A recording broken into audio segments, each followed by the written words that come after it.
Hi friends, welcome to my YouTube channel. Hope you all are doing good.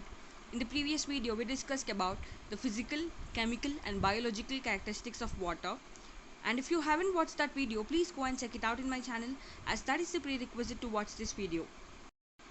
And coming to today's topic, we are discussing about the water purification. That is, we will discuss about the various stages we have in water treatment.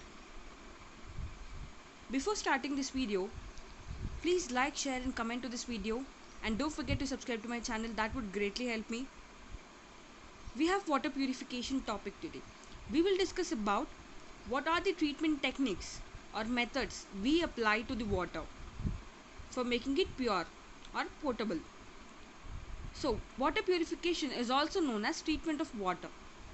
We are having some objectives of treating this water.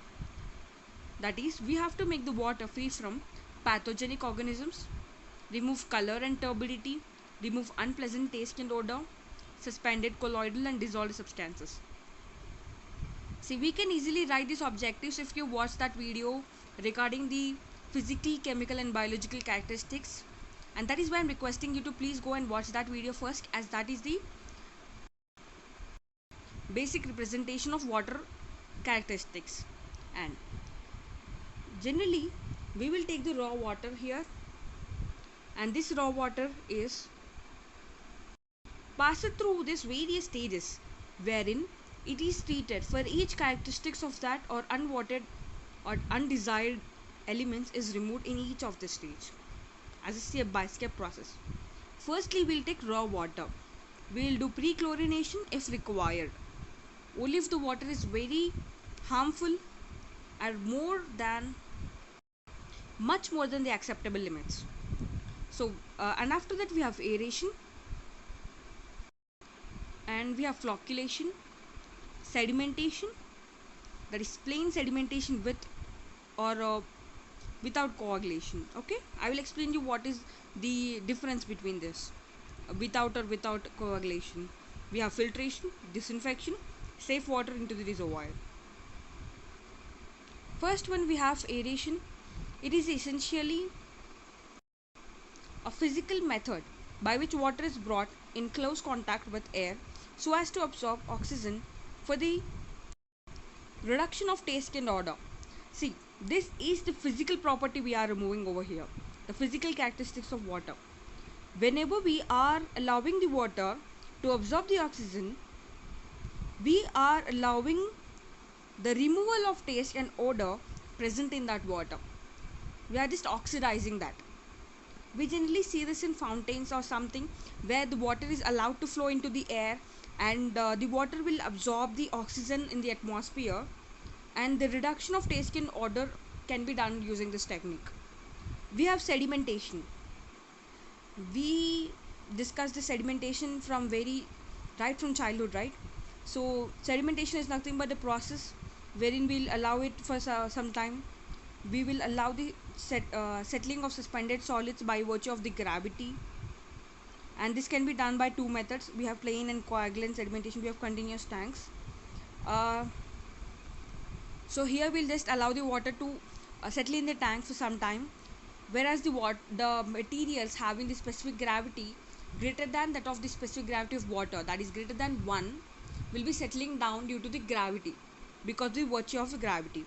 We have plain sedimentation and sedimentation with coagulation. In the plain sedimentation also, depending upon the sediment tanks, they are even subdivided.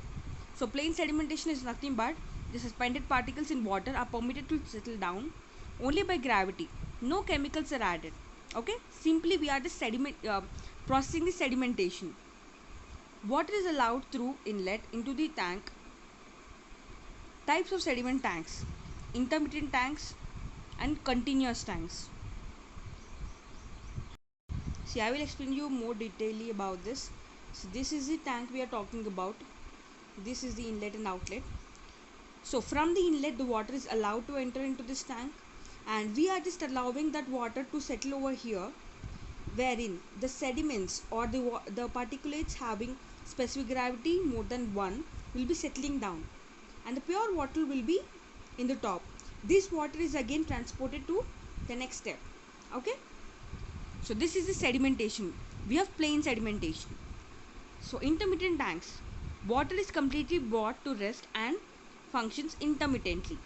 Continuous is flow velocity of water is reduced by providing sufficient length of travel. See, whenever the length of this tank is more, we will just simply allow the water to flow. Intermittent is will just allow the stagnant water to be stagnant. See here, the water is allowed to be stayed. We will just allow it to stay for some time, and after that, whatever the water is filtered at top, we'll be collecting that water. But whenever I'm talking about the continuous tank, here the length of tank is more, by virtue of which the more sediments will be easily settled down and the pure water can be easily flowed. Okay, we are allowing the water continuously to pass through this, and we are not stagnating the water. There is continuous movement of flow of water over this. And this sedimentation tank is designed in such a way that time taken by the water particle to travel from one end to another end is kept slightly more than time required for setting of a suspended particulate in water. Okay, see, I will say you, see, whenever this particle will require 2 minutes of time to settle down, so we are setting this setting time of this water in such a way that that is more than 2 minutes. That is, we are allowing every particle to settle down. Okay. Next, sedimentation with coagulants. As I told you, we'll be adding certain chemicals to this, by virtue of which we'll just accelerate the sedimentation, and there will be some effective removal of very fine colloidal particles. That is, I will explain. See, this is the tank, whereas we have very fine elements, fine colloidal solids, which cannot be removed very easily, as the specific gravity of this is less than that of the specific gravity of water. Okay, so here we'll just add some coagulants. That is, it is something like magnet, which will attract all these particles towards it. Okay, and a small ball of it is formed, such that it is a combination of all these chemicals, the particulates in this water. So as now it is more in weight, it will be settling down very easily.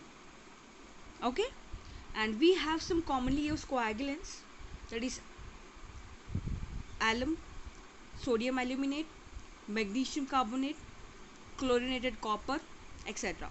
Alum is nothing but aluminium sulfate. This is very important coagulant which we use.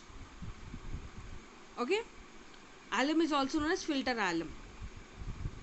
Remember, this is very important. Alum is very important coagulant that is generally most commonly used. And we have flocculation. It is a process of slow mixing and agitation of water particles. It is slowly mixing technique which promotes agitation of particles. We'll just mix it in, we'll take a jar and we'll just add this water and we'll mix it thoroughly such that it will agitate the particles, and it will all be getting together and some flock is being developed which will be settling down easily. Filtration. We know the filtration, we generally use it in even for household purpose. The process of removal of very fine suspended colloidal particles by means of filter media. To remove colloidal particle in water, color, odor and taste, iron and manganese. So these are the objectives. We have mechanism of filtration, that is mechanical straining, sedimentation and absorption, biological metabolism, electrolytic action. These are nothing but the stages which can be asked in competitive exams, like the stages of this. Next, we have classification of filters. There is gravity filters and pressure filters. That is, if the water is passing through this media by virtue of gravity, this filter is called as gravity filter. Whenever we are applying some pressure from top for allowing this water to pass through this, that pressure filters. And the gravity filters are divided into slow sand filters and rapid sand filters. Slow sand filters are those which will be having more solid media or sand media, which will be taking more time for the water to pass through it, and the slow sand filters will give more fine removal of that matter, and water will be more pure from the slow sand filters. And coming to disinfection, the process of killing pathogenic bacteria, the chemicals used for disinfection of water are called as disinfectants. Disinfection is nothing but the process of killing pathogenic bacteria, whereas whatever the chemicals or the methods we are using are called as disinfectant. Okay, so the methods of disinfection are boiling, chlorination, ozonization, treatment with UV rays, treatment with potassium permanganate, treatment with excess lime, iodine and bromine pills. So the removal of hardness from water is known as water softening. Removal of temporary hardness is done by boiling or adding lime. But for removing the permanent hardness, we have lime soda process, zeolite process, demineralization process. And after this, whatever the safe water or potable water is there, that would be sent to the reservoir. In the next video, we'll discuss about the classification of the filters. That is, we'll discuss also the comparison of the filters like slow sand filters and rapid sand filters, which is very important topic for the competitive exams and also for the academic purpose. That is it for this video, guys. Please like, share, comment to this video if you like this, and don't forget to subscribe to the channel.